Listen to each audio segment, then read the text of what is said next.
ये कहानी है एक ऐसे आदमी की जो अपनी आत्मा को एक दूसरे शरीर में ट्रांसफर कर लेता है, लेकिन उस पुरानी बॉडी के विजन्स नई आत्मा को मिलते रहते हैं। इस मूवी का नाम है सेल्फलेस। फिल्म की स्टार्टिंग में हम एक आदमी को देखते हैं जो कि एक अरबपति होता है। इस आदमी का नाम डैनियल होता है एंड यहाँ पर वो अपनी कार से कहीं पर जा रहा होता है। तभी अचानक से अपने वॉलेट में एक कार्ड मिलता है जिसके पीछे लिखा होता है दे कैन हेल्प यू, यानी कि वो आपकी मदद कर सकता है। और उसी के नीचे एक फोन नंबर भी लिखा होता है। जिसके बाद डैनियल उस जगह पर जाता है जहाँ पर उसे एक डॉक्टर मिलते हैं। इस डॉक्टर का नाम होता है ऑलब्राइट। यहाँ पर ऑलब्राइट डैनियल को कहता है हमें पता है कि आपकी मौत जल्दी हो जाएगी और जल्दी ये शरीर अब मर जाएगा।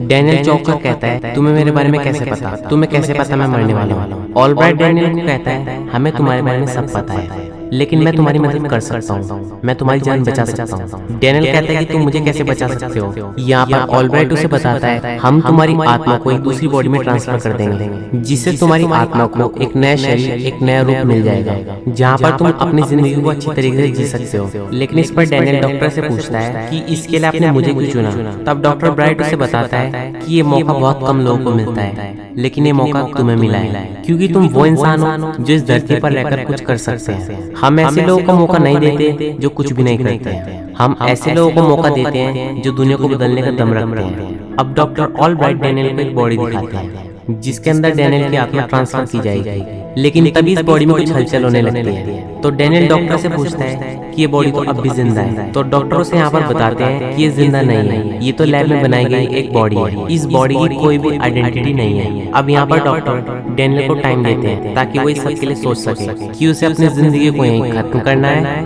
ये एक नए शरीर के साथ आगे बढ़ना है। अब डैनियल सीधा वहाँ से अपने घर जाता है जहाँ पर वो अपनी बेटी से मिलता है जो अपने डैड से नफरत करती थी क्योंकि उन्होंने अपनी पूरी जिंदगी अपने बिजनेस में लगा दी और अपनी बेटी पर जरा सा भी ध्यान नहीं दिया। इसीलिए डैनियल की लड़की को बिजनेस में कोई भी इंटरेस्ट नहीं होता है, इसीलिए वो यहाँ पर अपने डैड की बात नहीं सुनती क्योंकि वो अपने दम पर कुछ करना चाहती थी। अब डैनियल यहाँ पर उसे एक लिफाफा देता है, लेकिन उसकी बेटी उसे लेने से मना कर देती है। वो अपने डैड को कहती है मुझे इन पैसों की कोई जरूरत नहीं है, मैं अपना ध्यान रख सकती हूँ। जिसके बाद डैनियल वहाँ से चला जाता है। अब इसी बीच डैनियल की तबीयत और ज्यादा खराब होने लगती है और वो एक हॉस्पिटल में एडमिट हो जाता है। अब यहाँ पर वो एक फैसला करता है कि वो इस चीज को करेगा, वो अपनी आत्मा को ट्रांसफर करेगा क्योंकि डैनियल को जिंदगी चाहिए, चाहे उसे किसी भी शरीर से मिले, चाहे उसकी इज्जत, रुतबा, पैसा सब चला जाए, लेकिन बस उसे अब एक नई जिंदगी चाहिए। लेकिन डैनियल इस सबसे पहले एक ग्रेवयार्ड जाता है जहाँ पर वो एक बॉक्स को गाड़ देता है और अपने कलीग मार्टिन के साथ लंच पर जाता है। लेकिन अचानक से उसकी तबीयत फिर से खराब हो जाती है। लेकिन यहाँ पर वो हॉस्पिटल जाने के बजाय उस डॉक्टर की लैब में पहुंच जाता है जहाँ पर डैनियल को एक नई बॉडी मिलती है।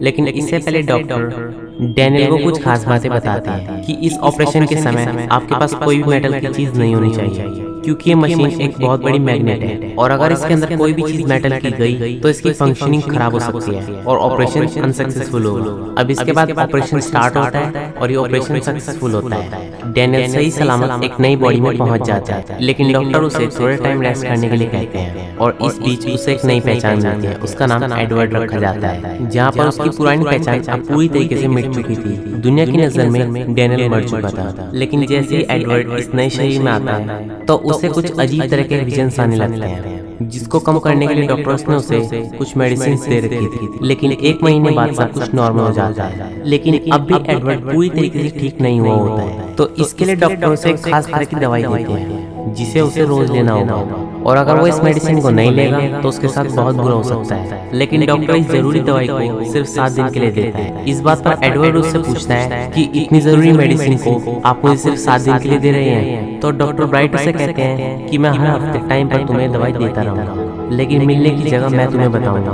अब एडवर्ड यहाँ पर अपनी लाइफ को पूरी तरीके से एंजॉय करने लगता है जहाँ पर वो अपने कुछ नए दोस्त बनाता है, जहाँ पर वो पब्स जाता है, नाइट क्लब जाता है और पूरा एंजॉय करता है और हर रोज नई नई गर्लफ्रेंड्स बनाता है और उनके साथ हुकअप करता है। लेकिन इसी बीच एक दिन वो अपनी मेडिसिन लेना भूल जाता है और इसी वजह से इस बार उसे एक हैवी विजन आता है जहाँ पर वो सब चीजों को साफ साफ देख सकता था। जहाँ पर वो एक लेडी और उसकी बेटी को देखता है एंड उनके पीछे एक वाटर टावर होता है इसके बाद एडवर्ड डॉक्टर ब्राइट को ये सारी बातें बताता है। इस पर डॉक्टर ब्राइट उसे अपनी मेडिसिन ध्यान से लेने के लिए कहते हैं, जिससे उसे किसी भी तरह की कोई भी परेशानी नहीं होगी। और डॉक्टर ब्राइट एडवर्ड को कहते हैं, तुम कुछ दिन आराम करो या कहीं पर घूमने चले जाओ। और एडवर्ड मान जाता है, लेकिन वो अपनी क्यूरियोसिटी के लिए उस टैंक को गूगल पर सर्च करता है, जहाँ पर वो टैंक उसे मिल भी जाता है। जिसके बाद वो उसकी लोकेशन देखकर वहीं पर जाने का फैसला करता है। लेकिन उससे पहले वो उसी ग्रेवयार्ड में जाता है, जहाँ पर उसने एक बॉक्स को गाड़ा था। उस बॉक्स के अंदर कुछ कैश और एटीएम कार्ड्स होते हैं।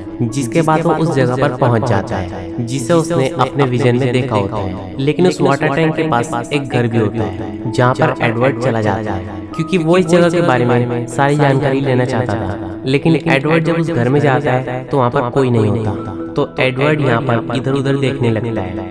तभी उसे अपने आप की एक तस्वीर नजर आती है, जिसे देखकर वो समझ जाता है कि डॉक्टर्स ने उसकी आत्मा को इसी आदमी की बॉडी में डाला है। लेकिन तभी वहाँ पर एक लेडी आ जाती है जो एडवर्ड पर गन तान देती है। पर एडवर्ड जैसे ही मुड़ता है तो वो उसे गले लगा लेती है। और वो यहाँ पर ऐसा इसीलिए करती है क्योंकि वो आदमी उसका हस्बैंड होता है, जिसका नाम मार्क होता है। लेकिन तभी वहाँ पर कुछ आदमी आ जाते हैं जो कि एडवर्ड को अपने साथ ले जाने लगते हैं। पर तभी वहाँ पर डॉक्टर का आदमी आ जाता है। तो एडवर्ड यहाँ पर उससे पूछता है कि ये लेडी मुझे मार्क बुला रही है और इस आदमी का फोटो इस घर में लगा है, अब मुझे सच्चाई बताओ। अब डॉक्टर का आदमी उसे बताता है, जिसकी बॉडी में तुम हो उसे अपने बेटी के इलाज के लिए पैसे चाहिए थे और इसी वजह के चलते उसने अपनी बॉडी हमें बेच दी। और ये बात सुनकर एडवर्ड को बहुत बुरा लगता है और वो डॉक्टर के आदमी पर गुस्सा करता है कि तुमने किसी को मारकर मुझे ये बॉडी दी है। और अब एडवर्ड डॉक्टर के आदमी को मारकर उस लेडी को लेकर यहाँ से चला जाता है। लेकिन एडवर्ड इस लेडी को यहाँ पर सच्चाई नहीं बताता कि वो उसका हस्बैंड माइक नहीं है। अभी दोनों अपनी बेटी को लेने स्कूल जाते हैं,